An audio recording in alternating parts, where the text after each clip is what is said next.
classmates. How are you doing today? My name is Lorraine Petrie, and I would like to begin by saying I know a lot of us have gone to meetings, including myself, and felt like there was nothing accomplished. It was basically a waste of our time. And I would like to provide you in this presentation some guidelines that I think are going to be helpful for you to conduct a successful meeting. So, first, we begin by determining your objective. It's very important to know what you want to get out of this meeting. It could be a decision, you want to generate ideas, you need a status report from someone, you're making plans, you might be assigning tasks. There are several reasons why you might be having a meeting, but make sure you're clear on what this is.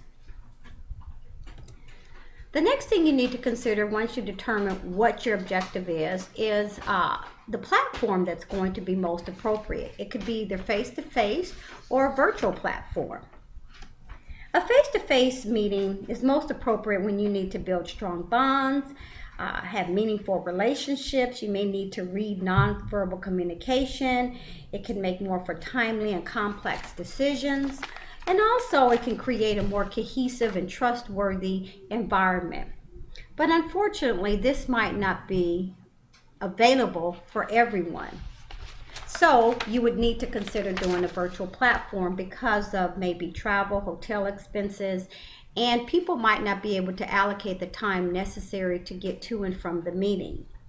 So it's important to determine what would best fit your meeting.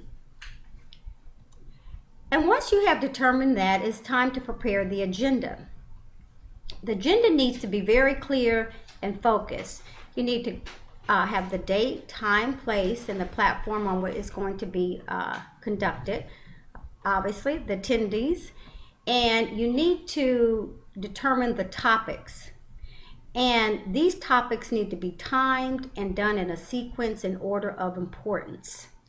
You need to assign a facilitator. And this facilitator could be you or yourself, but this person is very important because their function is to ensure that this meeting stays on target and is focused based on the agenda. And for example, if people are kind of going off on the side or spending too much time, the facilitator can graciously bring the meeting back into order.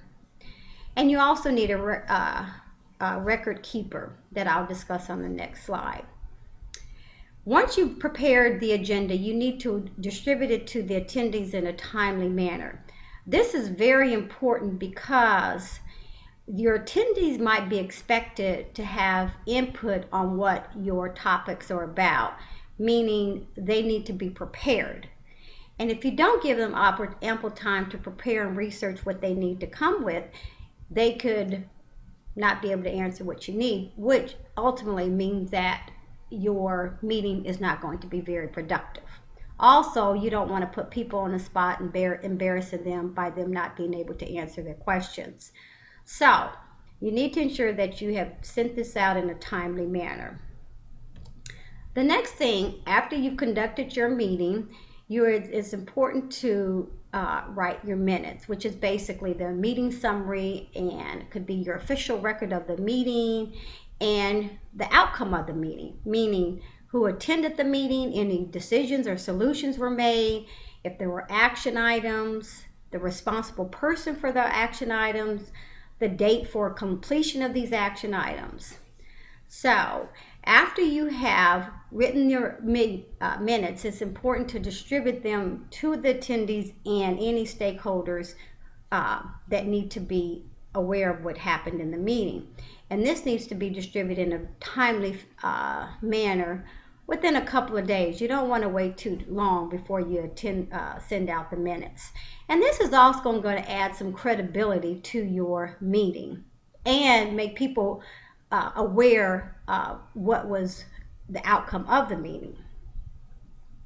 So, with that, we can conclude that we should have a successful meeting by determining your objective, knowing precisely exactly what you want to accomplish, your platform, what is most important, whether it's going to be face-to-face or virtual. You need to prepare an agenda, ensure that your topics are done in a sequenced and timed manner. And lastly, you need to ensure that you prepare your minutes and send them out in a timely fashion. And with all these things in mind, I'm sure you're going to have a successful meeting. I have utilized all these items that I've talked about, and it's actually improved my meetings tremendously. So I hope that you will also be able to benefit by this. Thank you.